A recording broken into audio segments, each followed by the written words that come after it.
Fenomena era disrupsi digital dan post-truth. Mata kuliah Islam dan Moderasi Beragama. Dosen pengampu Ibu Elina Lestarianti, Magister Pendidikan. Presentator kelompok 8 yang beranggotakan 1. Lena Angelina, 2. Mutiara Salsabila, 3. Rihma Fikriana Farakin. Ruang lingkup materi yang akan kita bahas kali ini ada 3.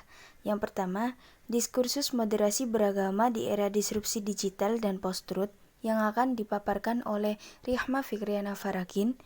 Yang kedua, fenomena keberagaman masyarakat Indonesia di era disrupsi digital dan post-truth yang akan dipaparkan oleh Mutiara Salsabila.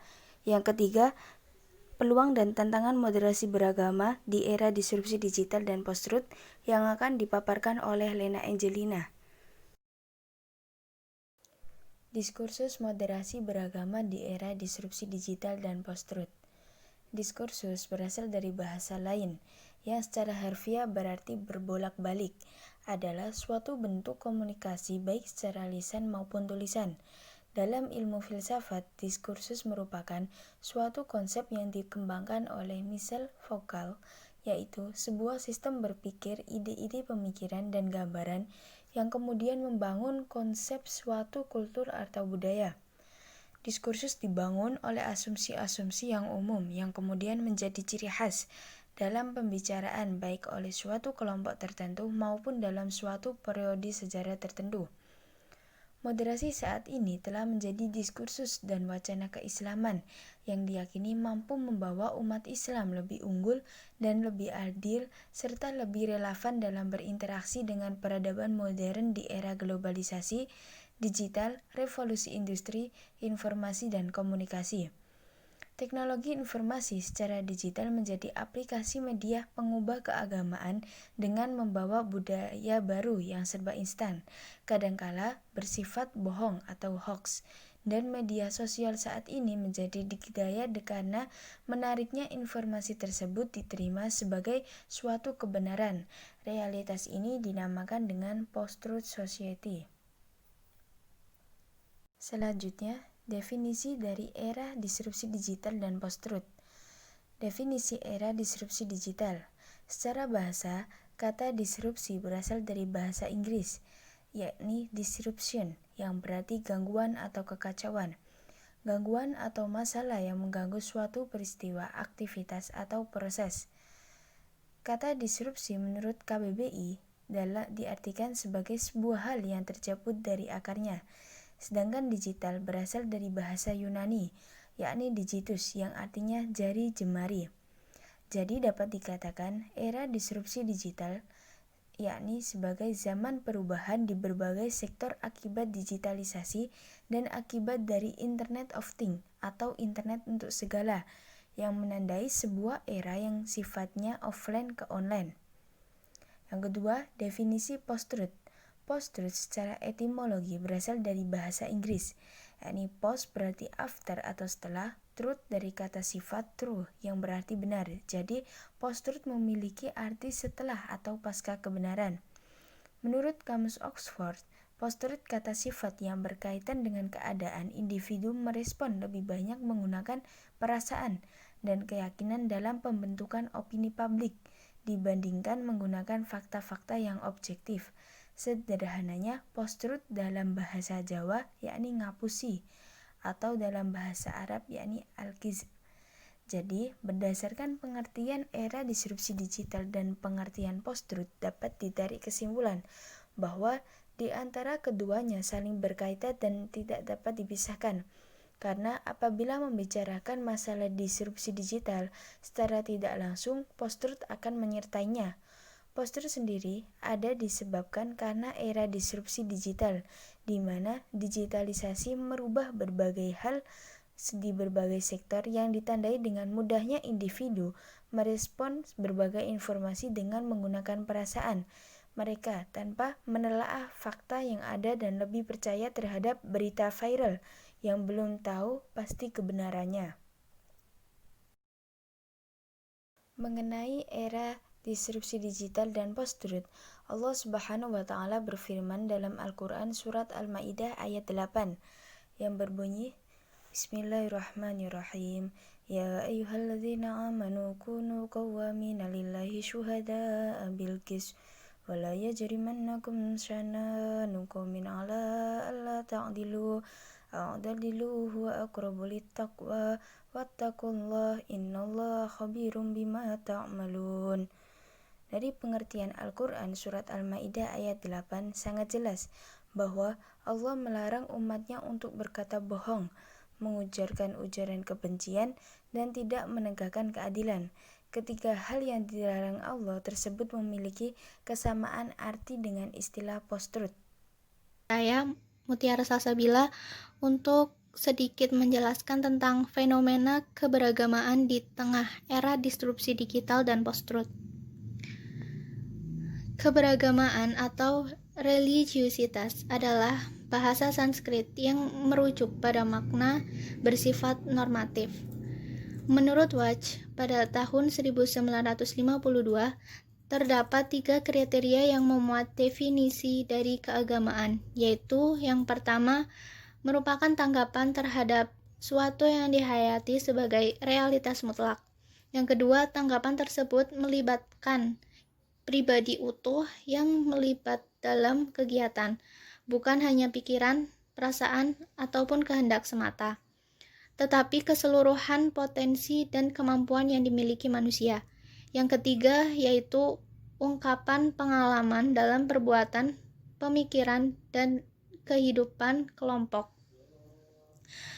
Realitas beragama yang dilakukan oleh manusia menurut Abdul Karim Soroh, yaitu yang pertama, tipe religiusitas pragmatis, yang mengandalkan gerakan fisik dan praktis didasarkan pada rasionalitas instrumental. Yang kedua, tipe religiusitas gnostik, yang mengedepankan aspek mental dan reflektif, didasarkan pada rasionalitas teoritis.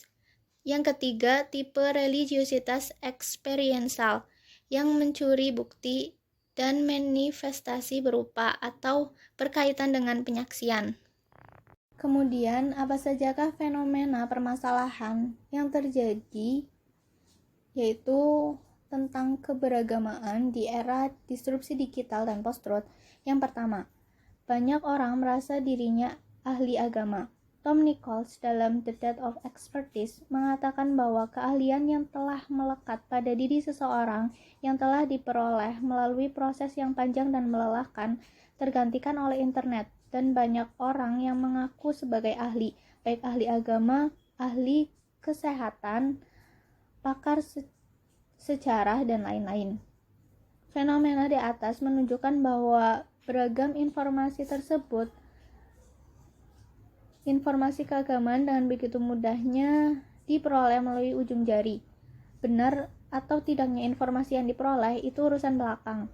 Seseorang akan mengaku sebagai ahli, termasuk ahli agama, berdasarkan keilmuan yang diperoleh, bukan melalui proses pembelajaran serta literasi keilmuan, melainkan hanya dari internet.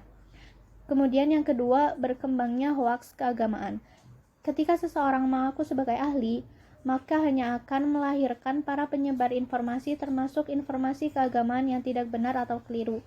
Kemudian penyebar informasi tersebut memiliki simpatisan atau massa yang fanatik turut membenarkan apa-apa yang disampaikannya, karena dari awalnya sudah suka, maka akan tetap diterima. Hal tersebut dapat memunculkan paham ataupun aliran yang tidak sesuai dengan ajaran yang diajarkan oleh Nabi Muhammad. Hal inilah yang membuat banyak orang terpapar informasi yang bohong atau hoaks.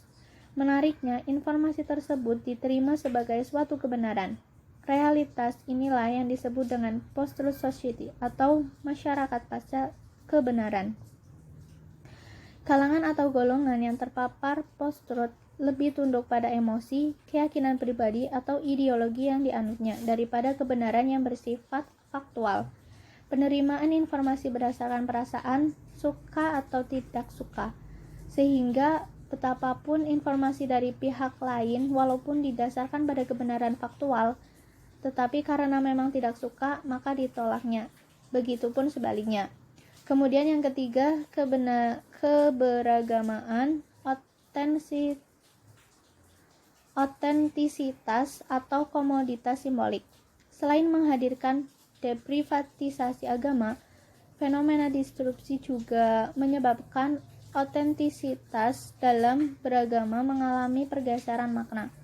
Kesalehan berubah wujud menjadi komoditas simbolis dan sasaran publisitas yang dapat mengingkari kesejatian atau otentisitas dalam beragama.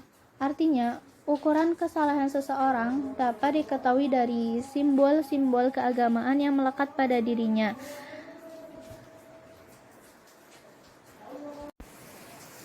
Seperti pakaian yang sunnah, gamis serta kerudung atau jilbab yang syar'i, celana cingkrang, jenggot yang panjang, jidat yang menghitam, dan mengenakan cadar niqab bagi wanita muslimah, serta memakai produk-produk kecantikan yang halal. Simbol-simbol ini seakan menegasi kesalehan yang otentik, misalnya intensitas ibadah, sedekah, segala perbuatan yang baik, apapun itu tentunya dilakukan secara diam-diam tanpa seorang pun yang mengetahuinya, tidak diumbar di ruang publik. Kemudian yang keempat, agama hanya menjadi tren. Keberadaan media sosial telah menjadi bagian yang tidak bisa dipisahkan dalam kehidupan keberagamaan. Seiring dengan perkembangannya, banyak orang yang mempublikasi kegiatan ibadah dan amalan yang dilakukannya di media sosial. Hal itu membuat warganet berlomba-lomba melakukan hal yang sama. Sebenarnya hal ini baik karena dapat mengajak pada kebaikan kepada orang lain, tetapi dapat dilihat pada kenyataannya malah justru mengarah kepada ajang untuk pamer dan menjadikan agama sebagai tren yang harus ditiru, bukan karena ikhlas, karena Allah, tapi karena konten ataupun hanya mengikuti saja. Kemudian yang kelima, munculnya sistem kapitalisme religius. Sistem kapitalisme religius memungkinkan setiap individu dibiarkan secara bebas berusaha tanpa adanya campur tangan orang lain. Hal ini didorong oleh kepentingan secara personal sehingga dengan sendirinya produksi akan sempurna dan meningkat. Praktik ini sejalan dengan teori invisible hand, tangan-tangan gaib, yang dikenalkan oleh Adam Smith. Merujuk pada teori tersebut, akhirnya mereka berlomba-lomba memproduksi berbagai macam barang, pakaian muslim dan muslimah, serta produk kecantikan dengan label syar'i guna menggait para generasi milenial. Selain itu, mereka juga turut andil dalam meramaikan fenomena hijrah. Hal ini seakan menggambarkan kepada kita bahwa para kalangan tersebut memainkan peran ganda. Kemudian, yang terakhir, hilangnya sikap tanggung jawab keagamaan dan sosial atau amanah dari individu dan masyarakat. Amanah di sini adalah kesediaan manusia untuk memikul beban keagamaan atau takalif syar'iyah sebagaimana diamanatkan oleh Allah, yaitu dalam surat Al-Ahzab ayat 72 dan surat Al-A'raf ayat 172. Bentuk berkurangnya amanah pada individu dan masyarakat diantaranya seperti ketidakpatuhan untuk melaksanakan kewajiban agama, sikap acuh tak acuh kepada pendidikan agama pada anak-anak, korupsi merajalela, tidak diindahkannya nilai-nilai moral atau etika, hidup dalam suasana egoistis, menipisnya rasa empati kepada masyarakat yang kekurangan. Selanjutnya, ada beberapa solusi dan cara menyikapi fenomena keberagamaan di era disrupsi digital dan post-truth. Yang pertama, menumbuh kembangkan kembali tradisi publik beragama yang berkesadaran bahwa ruang publik nyata tidak bisa digantikan oleh ruang publik maya.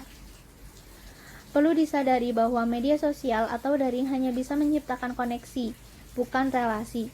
Yang kedua, mengajak publik untuk melihat informasi berdasarkan logika, etika, dan guna, sehingga diperoleh sikap publik yang berhati-hati dan selektif menghadapi beragam informasi yang dibagikan ke sosial media.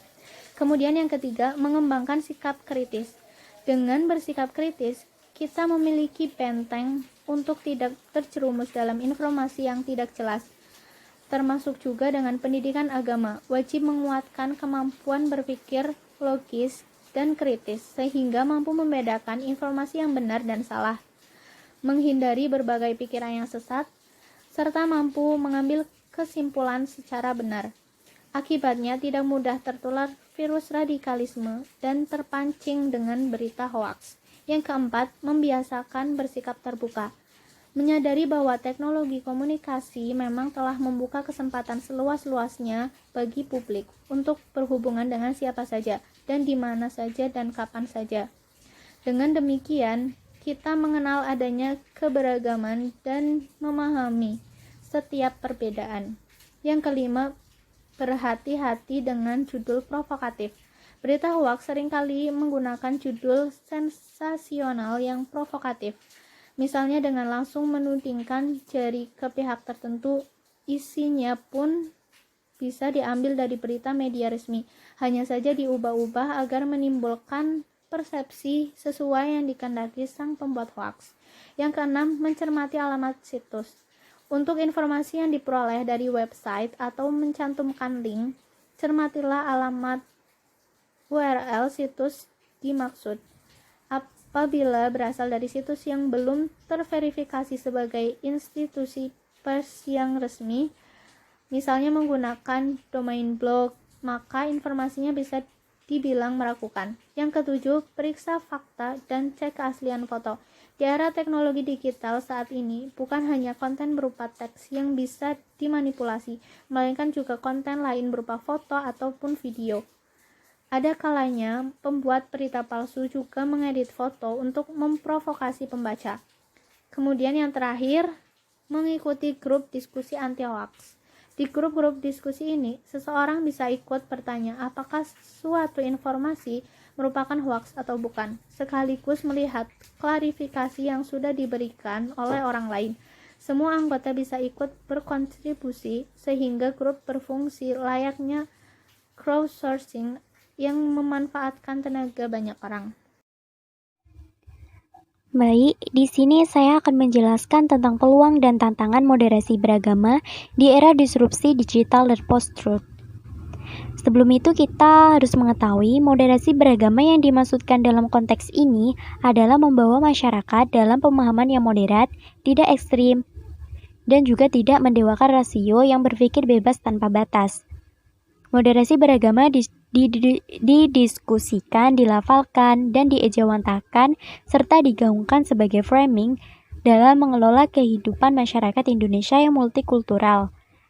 Kebutuhan terhadap narasi keagamaan yang moderat tidak hanya menjadi kebutuhan personal atau kelembagaan, melainkan secara umum bagi warga dunia, terutama di tengah perkembangan teknologi informasi dalam menghadapi kapitalisme global dan politik percepatan yang disebut era digital.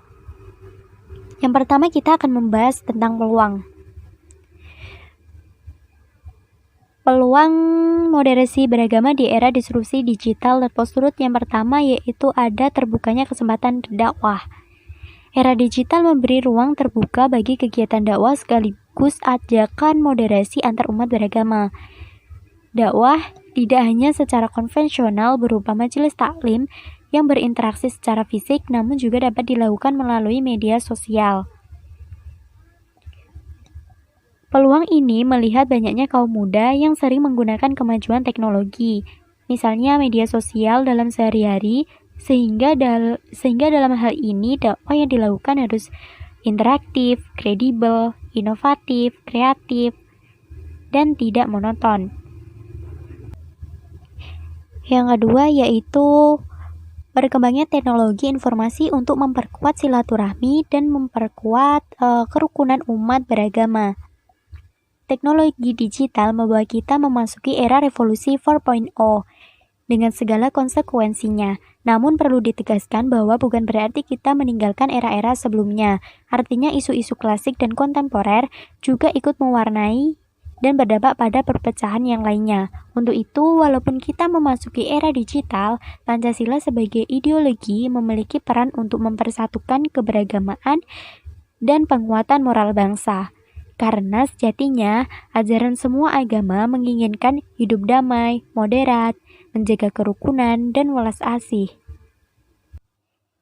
Yang ketiga yaitu peluang karena berkembangnya strategi literasi. Dengan strategi literasi, masyarakat menjadi kebal terhadap usaha-usaha disinformasi dan menjadi abai terhadap disinformasi. Literasi digital adalah sebuah tahap edukasi yang membuka mata khalayak bahwa dunia berubah, dan di dalam dunia yang berubah tersebut, setiap orang dituntut mengembangkan sikap yang benar dan bertanggung jawab. Literasi mampu membentuk filter internal di dalam diri masyarakat untuk menyaring setiap informasi dan menentukan sikap terhadapnya. Yang keempat yaitu peluang untuk mengambil peran. Ketua Komisi Hak Asasi Manusia Organisasi Kerja Sama Islam atau disingkat OKI pada periode 2012 hingga 2018, Siti Ruhaini Zuhayatin menyampaikan Indonesia diminta mengambil peran lebih kuat lagi oleh dunia internasional untuk mempromosikan Islam yang moderat, terkhususnya pada dunia yang serba canggih ini. Dalam hal moderasi beragama, proses itu sudah dimulai pada saat Menteri Agama periode 2009 hingga 2014, yaitu pada masa Lukman Hakim Saifuddin, yang memberlakukan strukturisasi moderasi beragama yang masuk ke dalam kebijakan pemerintah. Ia pun menyampaikan model Indonesia menjadi model dari moderasi beragama dan modalitas cukup kuat. Tentu saja dengan kehadiran organisasi seperti Muhammadiyah, Nahdlatul Ulama, dan lembaga arus utama lainnya termasuk perguruan tinggi. Selanjutnya, kita akan membahas tentang tantangan moderasi beragama di era disrupsi digital dan post-truth. Yang pertama yaitu munculnya persaingan situs online Islam yang provokatif. Pentingnya penguatan Islam moderat di era post-truth adalah karena Islam moderat mengambil jalan tengah untuk mencari persamaan dan bukan perbedaan, apalagi perbedaan di jagat maya terkait pesatnya persaingan situs-situs online yang berbau Islam. Di antara alasannya yang pertama yaitu salah satu esensi hadirnya internet adalah mendekatkan yang jauh, bukan menjauhkan yang dekat. Tujuannya agar silaturahmi dan silaturahim tetap terjalin sehingga masyarakat dapat menyantap bahan bacaan yang berkualitas dengan mengusung Islam yang santai. Kedua, sebagai situs Islam yang mengedepankan perdamaian untuk menggiring dan mengajak masyarakat untuk turut serta menjadi bagian, yaitu menjadi pelopor dari agen perdamaian itu. Dengan banyak munculnya situs tak bertanggung jawab, ini menyebabkan persaingan di antara situs online resmi yang menyampaikan informasi secara benar dengan situs online yang abal-abal. Tantangan yang kedua yaitu suburnya atau menyuburnya konflik dan politik identitas. Di dalam ruang digital yang dikendalikan oleh kecepatan elektronik, eksistensi manusia mengalami perubahan mendasar dari sebuah bentuk tubuh yang bergerak di dalam ruang menjadi bentuk tubuh yang diam di tempat dan hanya mampu menyerap setiap informasi yang lewat melalui simulasi elektronik. Ruang digital kemudian menjadi arena kontestasi dan kompetisi. Pada titik inilah, ruang-ruang digital dimanfaatkan oleh kelompok tertentu untuk menyuburkan konflik dan menghidupkan politik identitas. Ruang digital itu kini lebih condong didominasi nilai keagamaan yang menjurus kepada eksklusivitas. Tidak hanya itu, ajaran-ajaran agama dipertentangkan dengan kebijakan-kebijakan negara. Kondisi demikian sangat mengkhawatirkan karena dapat menggeser otoritas keagamaan serta menumbuhkan peremajaan ulama. Bagaimana tidak, otoritas keagamaan tidak lagi dipegang oleh para ulama yang otoritatif dan kredibel. Yang ketiga yaitu tantangan karena permasalahan perma. Tantangan dan kendala lain yang dihadapi adalah mencari perma atau landasan hukum yang sama dalam moderasi agama. Dalam ajaran Islam, dikenal dengan wasatiyah Islam, namun di dalam agama lain, istilah itu tentu berbeda. Telah diketahui bahwa wasatiyah berasal dari akar kata wasata, yang menurut Muhammad bin Mukrim bin Mandur al-Ifriqi al-Mashri diartikan sebagai sesuatu yang berada di tengah, di antara dua sisi. Di samping itu, pada prakteknya, penerapan program moderasi beragama ini tidak memiliki anggaran khusus. Moderasi beragama ini dilebur dan dilakukan melalui program rutin. Akibat tidak adanya landasan atau perma ini menyebabkan banyaknya oknum-oknum yang tidak bertanggung jawab memanfaatkan hal tersebut. Dalam hal moderasi beragama pada era disrupsi digital misalnya, tersebar luasnya hoax dan berita bohong yang provokatif. Yang keempat yaitu tantangan karena sulitnya menyamakan persepsi. Tantangan yang dihadapi dalam mensosialisasikan moderasi beragama ini adalah menyamakan persepsi, apalagi dalam dunia yang serba cepat ini, dengan banyak informasi yang mungkin tidak cukup kredibel, menyebabkan sulitnya menyamakan persepsi. Hal ini tentu menjadi tantangan dan melaksanakan moderasi beragama itu sendiri. Menurut staf ahli bidang manajemen komunikasi Kementerian Agama, Oman Fatur Rahman, menyampaikan bahwa menyamakan persepsi memakan waktu cukup banyak. Ia tidak ingin ada persepsi moderat yang berarti menjadi liberal. Oman berujar, moderasi tetap bermakna militan sesuai dengan nilai ajaran dari masing-masing agama. Nilai moderat merupakan sikap yang memberikan ruang tafsir kebenaran pada sebuah agama. Dalam moderasi beragama, memiliki satu nilai kesamaan yang harus dipegang, yakni nilai keadilan dan keberimanan. Tantangan yang kelima yaitu rasa ketidakpercayaan terhadap yang berbeda. Pelajaran berharga dari Islam yang lalu menjadi model revolusi 4.0 adalah truth atau kepercayaan. Kepercayaan terhadap orang lain meski berbeda kulit, suku, ras, sangatlah penting untuk tujuan bersama Indonesia akan menjadi ramuan hebat beragama yang universal. Tetapi ditambah media sosial, ketidakpercayaan satu sama lain menjadi kelemahan dalam moderasi beragama, sedangkan kepercayaan satu sama lain menjadi kebermanfaatan untuk sesama. Yang keenam yaitu konteks viral. Viral tidak selalu menjadi indikator yang baik tentang hal-hal yang penting. Konteks viral yang dibagikan berulang kali sering didasarkan pada hal-hal yang tidak akurat. Verifikasi sumber dan konteksnya. Ciri paling mencolok dari berita palsu adalah ketiadaan sumber. Berita palsu mampu bertahan di tengah masyarakat karena terus-menerus dihujani informasi tersebut. Dan jangan terlalu percaya dengan berita yang beredar di media sosial karena situs berita tidak terjamin kebenarannya. Yang terakhir atau yang ketujuh yaitu framing akan data. Sebetulnya framing adalah hal yang sangat baik untuk menolong seseorang memahami realitas dan mengurangi kebingungan akibat kompleksitas informasi. Fakta yang disajikan dalam suatu internet mungkin benar, tetapi karena dikontekskan dengan sesuatu yang tidak tepat, justru beragama menjadi alat mendiskreditkan pihak lain, contohnya tentang terorisme atau gerakan agama dan politik. Terima kasih telah menyaksikan video pemaparan materi dari kelompok 8. Kami meminta maaf bila ada kesalahan dalam tutur kata dan kekurangan dalam penyampaian isi materi. Sekian dari kami. Wallahul muwaffiq ila aqwamit thoriq. Wassalamualaikum warahmatullahi wabarakatuh.